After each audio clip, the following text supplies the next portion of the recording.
Bienvenue dans Histoire pour dormir, le podcast où nous écoutons, nous nous détendons et nous nous endormons. Je suis votre hôte, Eric, merci de nous rejoindre ce soir. Dans cet épisode, nous avons une version apaisante d'une des fables d'Ésope, celle d'un astronome et de l'importance d'apprécier où l'on se trouve et ce que l'on a. Détendons-nous un peu avant de commencer notre histoire de ce soir. Je suis sûr que nous avons tous passé des soirées à contempler le vaste espace vide du ciel, à regarder ces petites lumières scintiller et à nous demander ce qui se cache là-bas, dans cette éternité d'étoiles. J'adore passer des soirées comme celle-là, à tenter de comprendre l'immensité, franchement incompréhensible, de l'univers. Alors pourquoi ne pas imaginer cette scène maintenant, alors que vous commencez votre chemin vers le sommeil ? Transportez-vous à un moment où vous étiez allongé confortablement, peut-être dans votre jardin, dans un champ, dans un hamac ou sur la plage, et où vous contempliez les étoiles. Sentez la tranquillité de cet instant vous envelopper, la paix de réaliser à quel point l'univers est grand, et peut-être à quel point cela rend nos fardeaux quotidiens si petits et insignifiants. Les problèmes que nous affrontons chaque jour ne sont que des bonzes temporaires sur une longue route. Mais alors que vous regardez au-delà de notre monde, souvenez-vous aussi que votre place dans cet immense univers est tout aussi significative que toute autre chose existante. Ici, dans ce moment, vous pouvez être en paix. Vous pouvez être vous-même complètement et pleinement. Et vous pouvez simplement vous reposer. Ici, maintenant, en regardant les étoiles. C'est là que notre histoire commence. Il était une fois un astronome fasciné par le ciel nocturne. Il restait éveillé toute la nuit à admirer les constellations scintillant dans l'obscurité au-dessus de lui. Il vivait dans un petit village grec où les montagnes s'élevaient depuis la mer. Les collines étaient parsemées de petites maisons qui formaient leur propre constellation. Mais bien qu'il habitât en endroit merveilleux, il n'avait qu'une seule passion. Dès qu'il découvrit la beauté du ciel nocturne, il ne tarda pas à ne plus avoir de propos autres par les rognes. L'astronome vivait dans une petite maison blanche, simplement meublée d'un lit, d'une commode, d'un bureau et d'une chaise. Il n'avait pas besoin de grand-chose d'autre, car tout ce qu'il faisait dans cette maison était dormir et consigner les constellations à son bureau. Il n'avait ni table ni siège pour recevoir des invités, car il ne recevait presque jamais un ami ou un parent. Il n'avait pas le temps pour ce genre de choses, car il y avait toujours plus de ciel à découvrir. Quelle merveille restait encore à voir! Aider les gens à naviguer, à lire le temps, à connaître les saisons, voilà ce qu'il pensait dans ses rêves où il ne voyait que des étoiles. Il aurait voulu flotter dans l'espace pour mieux observer les points de lumière qui formaient l'œuvre de sa vie. Le petit coin de Grèce où il vivait bénéficiait d'un ciel clair et l'astronome voulait en découvrir le plus possible. Chaque nuit, il s'éloignait un peu plus loin du village, ses pas foulaient la terre rocheuse, cherchant de nouveaux points de vue pour observer les étoiles. Dans le village, les habitants cultivaient, jardinaient ou pêchaient chaque jour. Tous se connaissaient par cœur, si bien que l'astronome trouvait bien plus de mystères dans le ciel que sur terre. Pour profiter pleinement de ses promenades nocturnes, il dormait pendant les chaudes après-midi, tandis que ses amis et sa famille partageaient de longs mâles ensemble. La nuit, pendant que tout le monde dormait, il errait seul dans les champs, grimpait les collines, parcourait les sentiers de pierre, les yeux toujours tournés vers le ciel. Quand un orage éclatait et que le village se réveillait, l'astronome se réfugiait dans sa maison pour écrire les observations de la nuit précédente. Puis il s'endormait, rêvant déjà à la nuit suivante.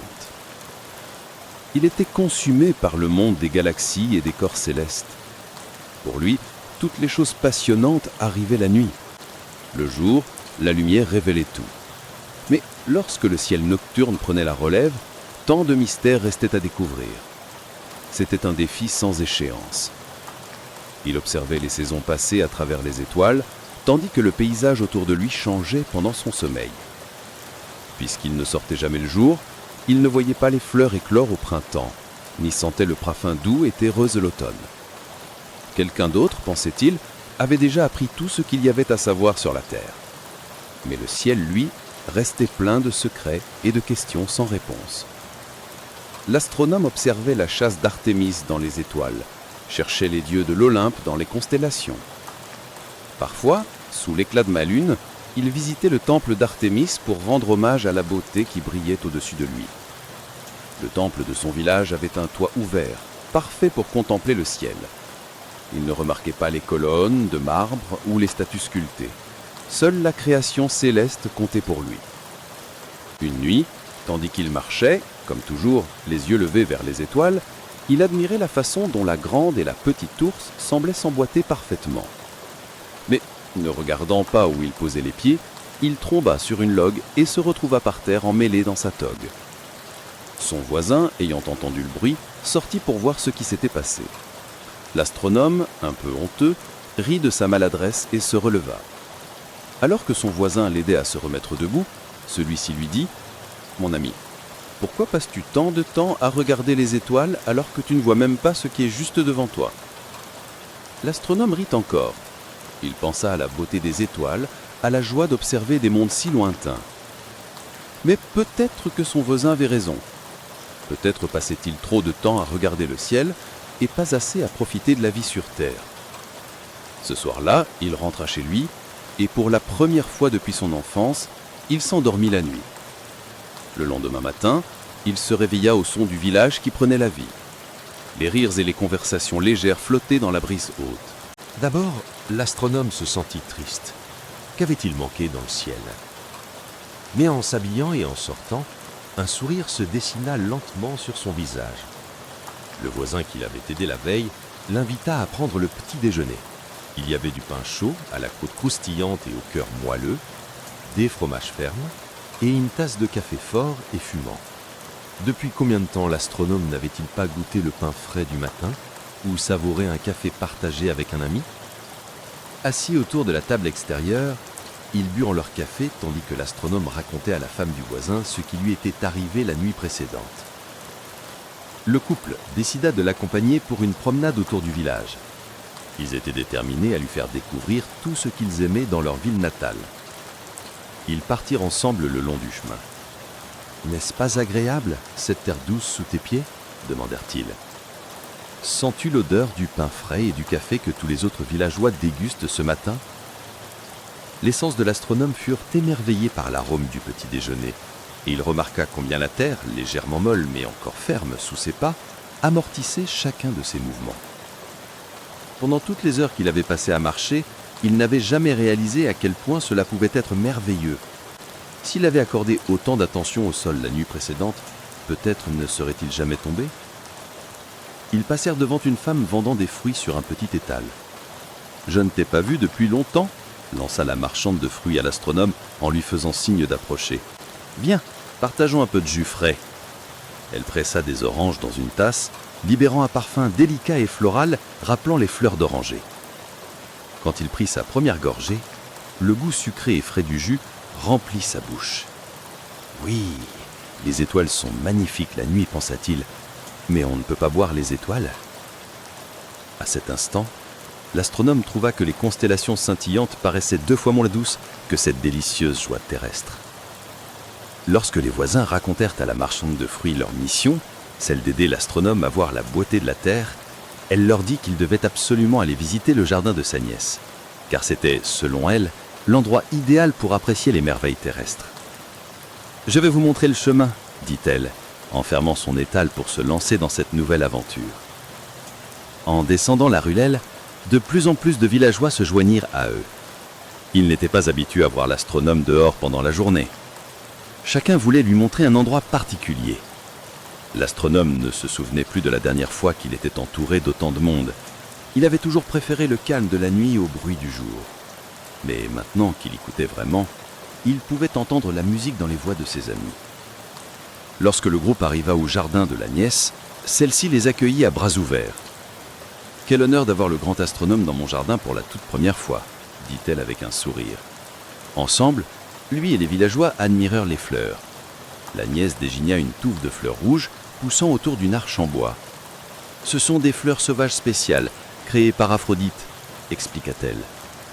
L'astronome se plaça sous l'arche, admirant le mélange du rouge et du vert contre le bois brun. Les fleurs dégageaient une odeur à la fois résineuse et légèrement sucrée. Il les apprécia énormément. Ensuite, ils observèrent un massif de belles iris violettes. En les examinant de plus près, l'astronome remarqua les cercles blancs entourant leur cœur jaune qui donnaient à la fleur son nom distinctif. Il contemplait ensuite les lys oranges et les orchidées blanches, s'imprégnant de l'air frais et parfumé du jardin. Quand il fut temps de partir, la nièce décida de se joindre au reste des voisins pour continuer la promenade dans le village. Voir l'astronome découvrir ses plaisirs pour la première fois rappelait à chacun combien la vie sur Terre pouvait être merveilleuse. L'astronome marchait au centre du groupe, tandis qu'il quittait la place du village pour se diriger vers le temple d'Apollon. Les piliers du temple scintillaient sous la lumière du soleil. L'astronome remarqua le changement sous ses pieds lorsqu'il passa du sentier sombre au sol de marbre du temple. La chaleur du jour montait et il apprécia la fraîcheur du sol et le toit au-dessus de lui, bien différent du temple d'Artémis. Il prit un moment pour rester immobile, ses pieds pressés contre le marbre, tandis qu'une brise légère serpentait entre les colonnes, le maintenant au calme à l'ombre du temple. Les autres villageois autour de lui exploraient le bâtiment, admirant les statues et les sculptures des murs. Lui, il apprécia simplement le fait de rester immobile pendant que le monde bougeait. Autour de lui, les autres villageois exploraient le bâtiment, admirant les statues et les sculptures des murs. Lui, il apprécia simplement le fait de rester immobile pendant que le monde bougeait. Peut-être n'est-il pas toujours nécessaire d'être en mouvement. Parfois, il vaut mieux faire une pause, cesser d'étudier et simplement apprécier le moment présent. Quand il se sentit prêt, il marcha lentement autour des murs du temple, admirant les détails que les grands artistes et architectes avaient gravés dans ce lieu sacré, utilisé pour les rassemblements communautaires et pour rendre hommage aux dieux. Lorsque le soleil monta plus haut dans le ciel, le groupe quitta le temple et se rassembla sur la place ombragée du village. Pour le déjeuner, chacun partageait ce qu'il avait. Des fromages doux, le pain restant du matin, de l'orge grottie et des olives juteuses. L'astronome savoura chaque explosion de saveur dans sa bouche. Avant, il engloutait ses repas à la hâte, grappillant des bouchées entre 2 longues heures d'observation du ciel. Maintenant, il appréciait le temps de déguster pleinement ces mets délicieux. « Comment n'ai-je jamais pris le temps de vivre cela ?» se demanda-t-il. Il mangea lentement, savourant les goûts doux et salés qui se mêlaient sur sa langue, remarquant combien l'orge grottie et le fromage tendre se complétaient parfaitement. Quand ils eurent terminé le plat principal, la marchande de fruits apporta un panier de ses produits pour le dessert. Les villageois arrosèrent les différents fruits de miel, les rendant encore plus sucrés et savoureux. L'astronome goûta à chacun, s'émerveillant de la richesse des saveurs. Après le repas, les villageois retournèrent tranquillement chez eux pour faire une sieste. Ils se dirent au revoir, promettant de se revoir bientôt.